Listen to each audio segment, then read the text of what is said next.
Hello and welcome to the right place. इस video में हम प्रीवियस ईयर क्वेश्चंस कवर करेंगे अकाउंट्स के, और आपको डिस्क्रिप्शन बॉक्स में मिल जाएगा लिंक फॉर जो अकाउंट्स के 1 पेज नोट्स हैं और जो वीडियो है उसका। ये दोनों चीज़ें आपके लिए सफिशिएंट होंगी to cover all the questions in exam. अब स्टार्ट करते हैं। पहला क्वेश्चन है कि which of the following statement about trial balance is correct. Now I will take you to the notes और वहाँ पे मैं आई विल शो यू कि कहाँ पे ट्रायल बैलेंस के बारे में लिखा हुआ है एंड कैसे हम सिर्फ इन नोट्स से वो पूरा का पूरा क्वेश्चन पेपर सॉल्व कर सकते हैं। Trial balance is the balance of all the ledger accounts as on date. और इसका आंसर भी यही है कि it is a statement containing the various ledger balances of an entity on a particular date. Which is paid for installation of machinery is debited to which of the following accounts. तो ये machinery account में debit होगा, क्यों? इसका reason मैंने कल भी बताया था and I will repeat again कि जो भी एसेट्स होती हैं, जो हम कैपिटल एसेट्स खरीदते हैं यानी कि फ़िक्स्ड एसेट्स खरीदते हैं, उनकी कॉस्ट जब तक हम उन्हें पुट टू यूज़ नहीं करते, पुट टू यूज़ का मतलब है जब तक हम उन्हें इस्तेमाल नहीं करना स्टार्ट कर देते, तो उनकी जो भी कॉस्ट होती है वो आपकी एसेट के अकाउंट में। अब क्या होता है, कई सारे लेजर्स बनते हैं। लेजर्स का मतलब है जो भी एक एसेट है या जो भी कोई चीज़ कर रहे हो आप, किसी भी अकाउंट का एक लेजर, एक बहीखाता बनता है उसके ओपनिंग से लेके उसके क्लोजिंग तक। वो आपका लेजर होता है, लेजर स्टेटमेंट होता है। और उस लेजर में जो भी आप एसेट का लेजर बना रहे हो उसमें ये ऐड होगी कॉस्ट, जब आप एसेट को जब तक आप यूज़ करना स्टार्ट नहीं कर देते उस लेजर में ऐड होगी। लेकिन अगर आप इन्हें एक बार यूज़ करना स्टार्ट कर दिया तो जो भी मशीन से रिलेटेड खर्चे हैं या फिक्स एसेट से रिलेटेड खर्चे हैं, मान लो रिपेयर का खर्चा है, उसके मेंटेनेंस का खर्चा है, वो सारे खर्चे फिर आपके प्रॉफिट एंड लॉस अकाउंट में एक्सपेंस साइड पे जाने लगते हैं, यानी कि डेबिट साइड पे जाने लगते हैं। ये ट्रीटमेंट होता है। और क्वेश्चन क्या है, अभी तक हमने मशीन को यूज़ करना स्टार्ट नहीं करा क्योंकि हम इसको इंस्टॉल करवाने के लिए खर्चे पे कर रहे हैं, वेजेस पे कर रहे हैं, तो ये मशीन के अकाउंट में जाएगा। करंट लायबिलिटी वो लायबिलिटी होती है जो पेबल होती है विद इन 1 ईयर। क्या डेबिट और क्रेडिट साइड हमेशा सेम होती है ट्रायल बैलेंस की? नहीं, हमेशा सेम नहीं होती है, क्योंकि ये डिफ़र करती है। और करती है क्यों? क्योंकि एरर्स हो सकते हैं अकाउंटिंग में और ओमिशंस हो सकते हैं कुछ।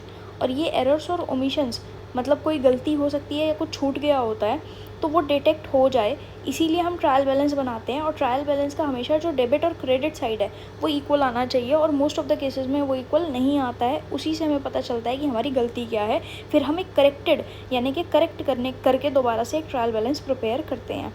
विच of the following is the first book जहाँ पे हम ट्रांजेक्शन्स रिकॉर्ड करते हैं बुक्स बिजनेस की, वो जर्नल में रिकॉर्ड करते हैं। ये सारी की सारी चीज़ें आपको एज इट इज़ नोट्स में मिल जाएंगी, और मैं कुछ दिखा भी देती हूँ। जैसे जर्नल ही आपको, I will show you the journal.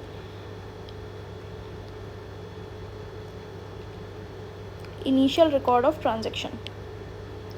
Which of the following accounting concept is applied by an entity when events such as new competitor entering in the market and the rift between production and marketing departments are not disclosed in the books of accounts? अब हमें पता है कि हम जो भी transactions अपनी books में रिकॉर्ड करते हैं वो सारी की सारी मनी के टर्म्स में एक्सप्रेस होती हैं, यानी कि सारी की सारी पैसे के टर्म्स में होती हैं। अगर कोई भी ट्रांजेक्शन मनी के टर्म्स में एक्सप्रेस नहीं हो सकती उसको बोलते हैं क्वालिटेटिव इन्फॉर्मेशन, और क्वालिटेटिव इन्फॉर्मेशन की बुक्स में कहीं जगह नहीं होती है। ये कहाँ से आया? ये आया मनी मेजरमेंट कॉन्सेप्ट से। नॉर्मली जो भी हम बनाते हैं वो बनाते हैं हम प्रॉफिट एंड लॉस अकाउंट, लेकिन ये ट्रेडिंग कंसर्न्स के लिए बनता है। नॉन ट्रेडिंग कंसर्न्स के लिए रिसीट्स और पेमेंट्स अकाउंट बनता है, ये भी नोट्स में लिखा हुआ है। और ये जस्ट एक डिफरेंट नाम है, लेकिन ऑब्जेक्टिव दोनों का, प्रॉफिट एंड लॉस का और रिसीट्स और पेमेंट अकाउंट का, सेम ही होता है। 3 तरह के अकाउंट्स होते हैं, real account, personal account, nominal account. हमने इनके एग्जाम्पल्स भी देखे थे। इनकम और एक्सपेंडिचर अकाउंट्स जो होते हैं वो नॉमिनल अकाउंट का एग्जाम्पल है। गोल्ड कब रिकॉग्नाइज करते हो आप? जब वो माइन हो चुका है तब आप गोल्ड को रिकॉग्नाइज करते हो। ये बेसिकली आपके अकाउंटिंग स्टैंडर्ड्स हैं।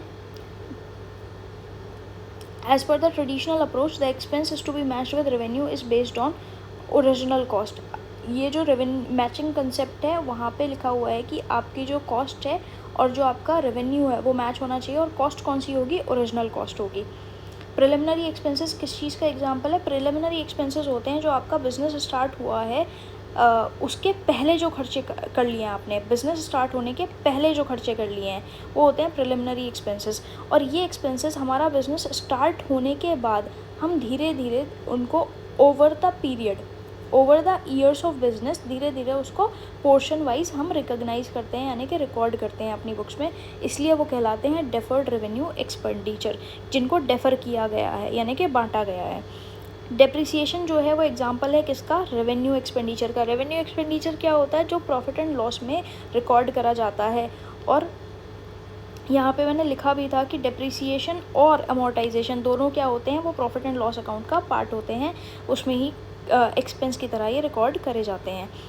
IFRS की फुल फॉर्म क्या है, IFRS की फुल फॉर्म है इंटरनेशनल फाइनेंशियल रिपोर्टिंग स्टैंडर्ड्स। ये कुछ स्टैंडर्ड्स होते हैं जो कि इंटरनेशनल लेवल पे अकाउंटिंग के लिए फॉलो करे जाते हैं, जैसे गैप भी है, generally accepted accounting principles, India है, इंडियन अकाउंटिंग स्टैंडर्ड्स, जो इंडिया में फॉलो होते हैं।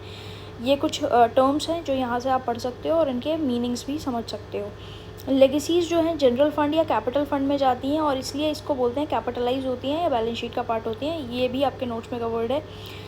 कंसाइनमेंट का कॉन्सेप्ट भी आपके नोट्स में कवर्ड है। कंसाइनमेंट से रिलेटेड जो भी खर्चे ये होंगे या फिर जो भी एक्सपेंसेस होंगे वो कंसाइनमेंट अकाउंट में ही जाएंगे। सिमिलरली जो आपके जॉइंट वेंचर से रिलेटेड खर्चे होंगे या जॉइंट वेंचर से रिलेटेड इनकम्स होंगी वो जॉइंट वेंचर अकाउंट में जाएगी, ठीक है। अगर आपका कंसाइनमेंट का लॉस हुआ है तो वो आपके कंसाइनमेंट अकाउंट में क्रेडिट होगा और जो आपका कंसाइनर का अकाउंट होगा उसमें वो डेबिट होगा।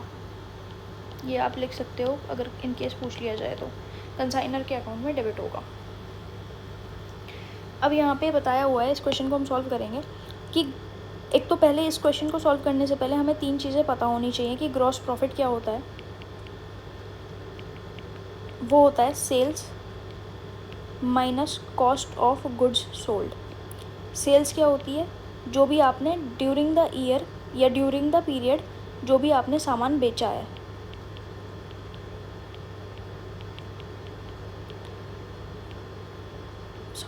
सामान बेचा।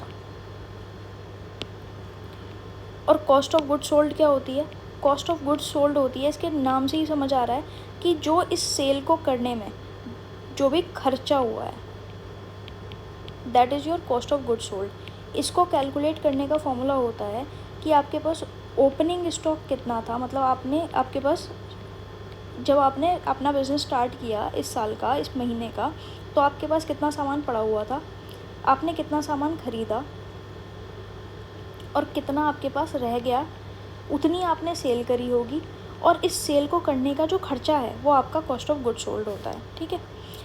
इसको अगर आप सेल्स में से लेस करोगे तो आपके पास ग्रॉस प्रॉफिट आ जाएगा। और ये जो ग्रॉस प्रॉफिट का परसेंटेज है यहाँ क्वेश्चन में वो कैलकुलेट करा हुआ है on the cost of goods sold, और कॉस्ट ऑफ गुड्स सोल्ड आपके पास है नहीं। तो अगर ये COGS यानी कि कॉस्ट पे 25% है, यानी कि 1/4 ऑफ COGS है, तो 1/5 ऑफ सेल्स होगा, यानी कि 20 लाख रुपए। तो ग्रॉस प्रॉफिट क्या हो गया आपका, 4 लाख रुपए। सिंपल, 4 लाख रुपए आपका इसका आंसर हो जाएगा। Branch accounts are held under the debtor system. अब branch account are held under the debtor system, तो ब्रांच अकाउंट्स की 2 तरह की ब्रांच होती हैं, एक तो डिपेंडेंट ब्रांच, एक इंडिपेंडेंट ब्रांच।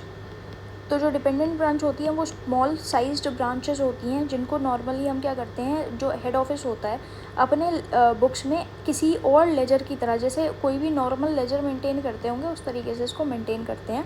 और ये जो लेजर्स होते हैं ये नॉमिनल अकाउंट की फॉर्म में होते हैं, नॉमिनल नेचर के होते हैं। शेड्यूल 3 में कंपनीज एक्ट के बताया हुआ है कि कैसे कौन कौन से जो फॉर्मेट्स हैं फाइनेंशियल स्टेटमेंट्स के, वो शेड्यूल 3 में बताए हुए हैं। ये भी आपको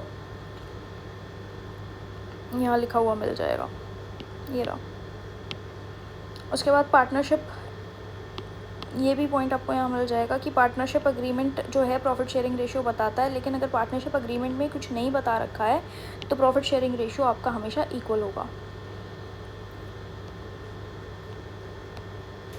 ये first in first out method और last in first out method के ऊपर क्वेश्चन बेस्ड है। अब ये first in first out method, last in first out method क्या होते हैं, जब हमने मल्टीपल यूनिट्स ख़रीदी होती हैं, मान लो कि मैंने साल भर में 100 यूनिट्स ख़रीदी 80 रुपये की, और उसी तरह की मैंने 100 यूनिट्स ख़रीदी 70 रुपये पे। अब हर एक अलग अलग इंसान से हम अलग अलग तरह से नेगोशिएशन करते हैं, अलग अलग रेट्स पे हम सामान ख़रीदते हैं। तो ये 3 रेट्स पे मैंने यूनिट्स ख़रीदी, मेरे पास टोटल 300 यूनिट्स हैं। अब मान लो इसमें से मेरी 200 यूनिट्स बिक गई। अब मुझे कैसे पता चलेगा, क्योंकि सारी यूनिट्स एक जैसी दिखती हैं, अब मुझे कैसे पता चलेगा कि ये 80 रुपये वाली यूनिट बिकी है, 70 वाली बिकी है या 85 वाली बिकी है। तो जब मैं अपनी 100 यूनिट्स, जो मेरे पास 200 बिकने के बाद 100 यूनिट्स बची, ये मेरा क्लोजिंग स्टॉक हुआ। अब इसको मैं अपनी बुक्स में कैसे रिकॉर्ड करूँ, तो उसका तरीका 2 तरीके हैं। फीफो मेथड, फीफो मेथड होता है फर्स्ट इन फर्स्ट आउट, और दूसरा है LIFO method. First in first out कहता है कि जो यूनिट्स आपने पहले ख़रीदी हैं वही पहले बिकेंगी। लास्ट इन फर्स्ट आउट कहता है जो यूनिट्स आपने पहले बाद में ख़रीदी हैं वो पहले बिक जाएंगी। तो ये जो क्वेश्चन है ये आपका बेस्ड है first in first out method पे। इसमें कहा है कि 1500 यूनिट्स आपके पास ऑलरेडी थी जिसका रेट 85 का था।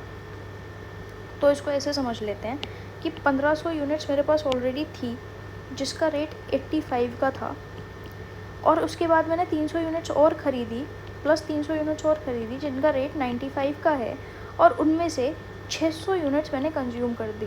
लेकिन अब मुझे ये नहीं पता कि 600 यूनिट्स कौन से रेट वाली कंज्यूम करी, और जो मेरे पास ये 1800 माइनस 600 यानी कि 1200 यूनिट्स बची, ये किस रेट वाली बची। तो first in first out method यहाँ पे बता रखा है कि यूज़ करा है। तो first in first out method के बेसिस पे मैंने पहले 85 यूनिट्स वाली 85 रुपये वाली यूनिट्स कंज्यूम करी होंगी। तो मेरे पास इन 1200 में से 300 ये 900 यूनिट्स 85 के रेट वाली हो गई, और बाकी जो 300 वाली हैं वो 95 वाली मैंने बिल्कुल नहीं छेड़ी। तो अगर आप इसको कैलकुलेट करोगे तो ये आपका 1,05,000 आ जाएगा, ये आपका आंसर हो जाएगा। अब यहाँ पे इंश्योरेंस कंपनी है एक, उससे मुझे अपना इंश्योरेंस क्लेम लेना है। क्यों लेना है? क्योंकि फायर हुई है और फायर की डेट मुझे दे रखी है, और उसके पहले मुझे टर्नओवर दे रखा है, और स्पेशल सर्कमस्टांसेस का क्लॉज कहता है कि टर्नओवर जो है 10% से बढ़ने वाला है। तो पहले हम क्या करेंगे, अपना जो बढ़ा हुआ टर्नओवर है वो कैलकुलेट करेंगे। ये 8,80,00,000 को हम 110% पे ले जाएंगे, क्योंकि ये टर्नओवर मेरा बढ़ने वाला है, और मेरा जो एक्चुअल नुकसान है वो मेरे ग्रॉस प्रॉफिट का ही तो नुकसान है, वही मुझे एज इंश्योरेंस क्लेम करना चाहिए। तो ये निकल के आ जाएगा मेरा 19,36,000। ठीक है। अब जब भी आप देखते हो कि भैया अपोर्शनमेंट का क्वेश्चन आए, यानी कि अपोर्शनमेंट का क्या मतलब होता है, डिवीज़न। अगर किसी भी कॉस्ट के डिवीज़न का क्वेश्चन आए तो आप हमेशा फेयर बेसिस चूज़ करोगे। उस क्वेश्चन में जो भी सबसे फेयर बेसिस लगे कि ये अप्रोप्रिएट है, इससे बेटर तरीका नहीं हो सकता, किसी के साथ भी इसमें धोखाधड़ी नहीं हो रही, तो वो बेसिस आप अपना चूज़ करके चलोगे। यहाँ पे इलेक्ट्रिक पावर कंजम्पशन के लिए है, तो horsepower of motor, number of light points, या horsepower multiplied by machine hours, या मशीन आवर्स। तो इसमें सबसे अप्रोप्रिएट या जो सबसे फेयर बेसिस है वो है horse power multiplied by machine hours. मतलब जो भी डिपार्टमेंट सबसे ज़्यादा यूनिट्स कंज्यूम कर रहा है और उसकी सबसे ज़्यादा मशीन्स हैं, वो यहाँ पे आपका उस प्रोपोर्शन में ये लोग अपनी जो कॉस्ट है इलेक्ट्रिसिटी की वो बियर करेंगे। अब होता क्या है, एक हेड ऑफिस होता है और कई सारी उसकी ब्रांचेस होती हैं। तो हेड ऑफिस ने कोई खर्चे की पेमेंट कर दी, कोई खर्चा हेड ऑफिस कर रहा है, लेकिन एक्चुअल में वो खर्चा इनके ऊपर बंटना है। तो अब किस रेशियो में बांटा जाए, ये क्वेश्चंस होते हैं। तो हम ये देखते हैं कि उस सर्विस का जिसके लिए हेड ऑफिस ने पेमेंट करी है, उसका यूटिलाइजेशन ये ब्रांच किस प्रोपोर्शन में कर रही है, किस रेशियो में कर रही है, उस रेशियो में हम कॉस्ट का डिवीज़न कर देते हैं। और वो रेशियो जो होना चाहिए वो सबसे ज़्यादा फेयर रेशियो होना चाहिए डिवीज़न के लिए।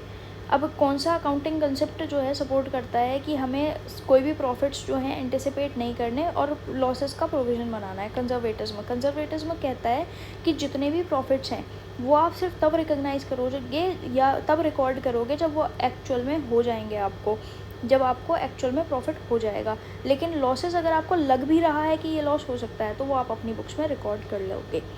आई होप कि आपको ये सारे PYQs क्लियर हो गए होंगे, एंड आप देखोगे तो ज़्यादातर सारे ही क्वेश्चन आप सॉल्व कर पाओगे अपने जो 1 पेजर नोट्स हैं। Thank you for watching. Please do like, subscribe the channel. Thank you.